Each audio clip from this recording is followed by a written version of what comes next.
All right, joining me right now, Democratic Congresswoman Maxine Waters. She is also the ranking member on the Financial Services Committee. Good to see you, Congresswoman. All right, so what will be the focus for the next 19 days? Do you see that there will be an agreement in border funding to avoid another shutdown? Well, I'm certainly hope that we can get an agreement. It's been too long. Too many of our federal employees have suffered. We saw the suffering. We saw federal employees standing in food lines.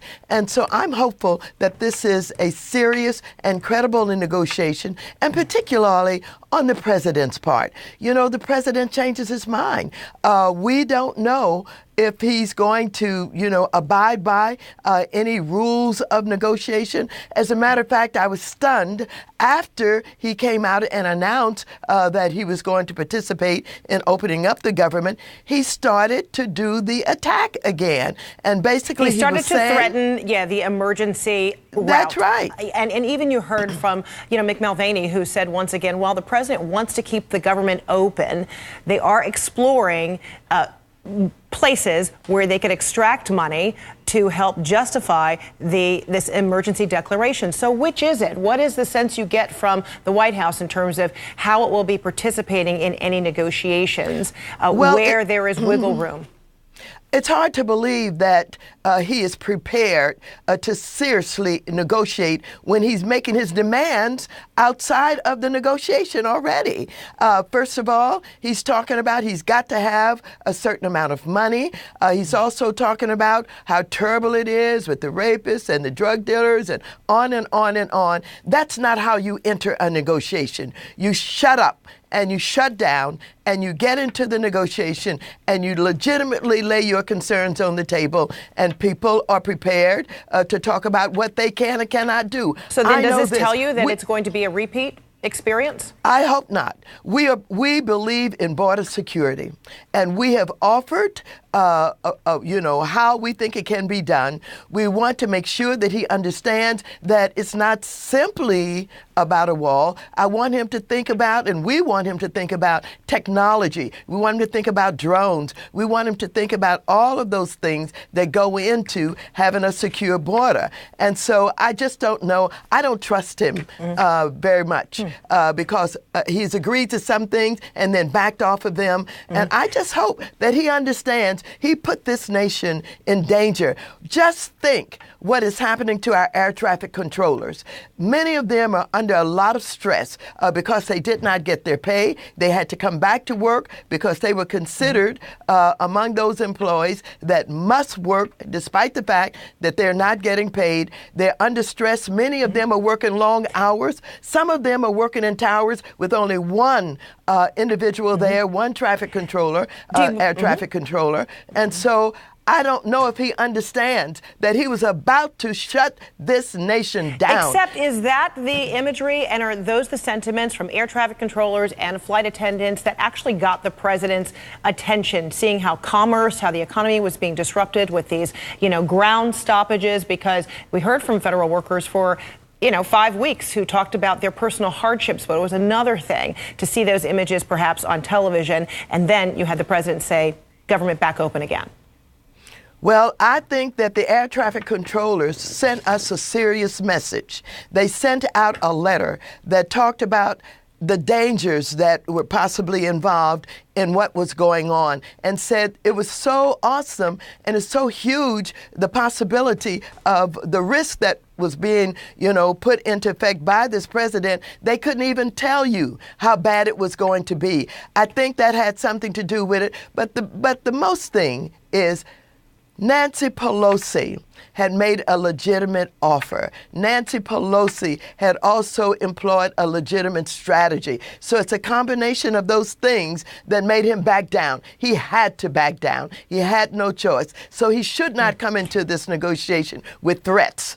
So there was real unity demonstrated by the Democrats, perhaps by a representation of the president's thinking this go round with 19 more days. This is what the acting White House Chief of Staff, Mick Mulvaney, had to say this morning about the White House's, the president's persistent demand for the wall.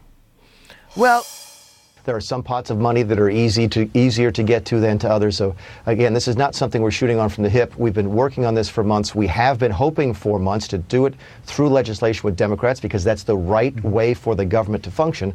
But at the end of the day, the president's commitment is to defend the nation, and he'll do it either with or without Congress.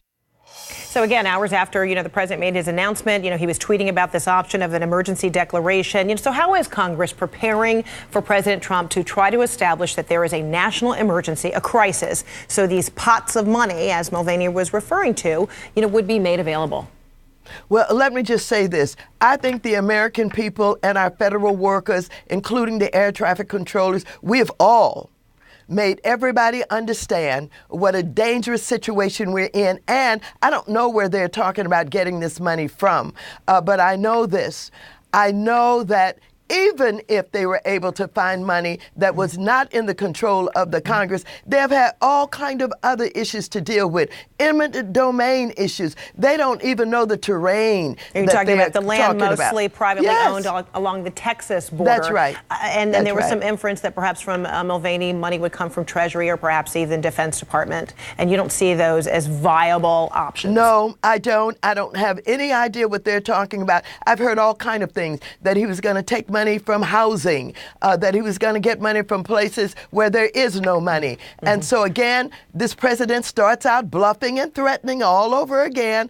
I would just hope he would settle down and come to his senses, because he doesn't understand the role of the three branches of government. He thinks he can just run over the House and the Senate, but we're proving that he can't do that, and it won't work. And so I hope that he would have sense enough, or his advisors would have sense enough, to send him into a negotiation in a legitimate way. We don't play threats. We are together. The Democrats are solid, and we're not going to be intimidated by him. We want legitimate negotiations to try and make sure that we never put the American people or our workers into the situation that we put them in, threatening the entire economy of this country. So, Congresswoman, you for a very long time have, led this charge for impeaching the president. You are the chair of the House Financial Services Committee. And a recent Washington Post polling is supporting Democrats, opening a range of investigations of Trump, including suspected ties between foreign governments. However, that same poll shows that only 40% believe Congress should begin impeachment proceedings. So how are you prioritizing that whole idea this go round? Well, let me just say this. I am pleased that I started the conversation early. I believe that the president early on had defined himself as someone who was incapable of being a legitimate president. And so I started the conversation. Of course, we got a lot of criticism. I got a lot of criticism, but he has been defining himself ever since. And you will hear impeachment being talked about more and more. 80% of Democrats believe that he should be impeached. I know that the Congress of the United States is slow and reticent to do it, without having all of the facts. And they're waiting on Mueller to come back with the information that would either say he colluded with the Russian government, or he obstructed justice, or he committed some other kinds of crime. We want to hear what Cohen has to say. He's been subpoenaed. He has additional information. And so we have a ways to go, but I believe that I've been right all along, that I was able to understand what he's all about and his allies, their connection to the oligarchs of Russia, they intent on being able to lift those sanctions. And I believe that was part of the agreement with sending Manafort there to help run the campaign, that if this president was elected, that he would lift those sanctions so that Putin and the oligarchs would have their way in moving forward with drilling for oil and other kinds of things that they want to do to continue to enrich themselves. So you're still intrigued by the idea, but are you kind of slowing the roll on pushing for impeachment proceedings? Oh, I'm never going to change my mind on it. I've said what I believe in. Okay. I'm going to move forward as the chair, doing legitimate work of the Financial Services Committee. That doesn't stop me from doing that. We have a lot to do. We've got to be concerned about predatory lending and all of those issues, housing, homelessness, et cetera. I'm going to work on that. Okay, and then real quick, the field for Democrats, throwing their hats into the ring or at least launching exploratory committees for 2020 is widening today. Senator Kamala Harris has her launching of a campaign Yes. rally in Oakland, California, your fellow Californians. Yes, So, do you have yes. any favorites thus far? Who are you Well, supporting or backing? Well, I have not announced anything at this point. And Frederica, when I do it, it won't be, on national TV this way. It will be getting with the candidate and helping to understand how they're going to direct the issues of this country. It'll be helping to understand where they stand on progressive issues, et cetera. So I'm watching, I'm looking, I'll be talking with them. And at some point, I certainly will make a decision. But we're going to have a lot to choose from, aren't we? Yes, so far, yes. All right, California Congresswoman Maxine Waters, thank you so much. Thank you so very much.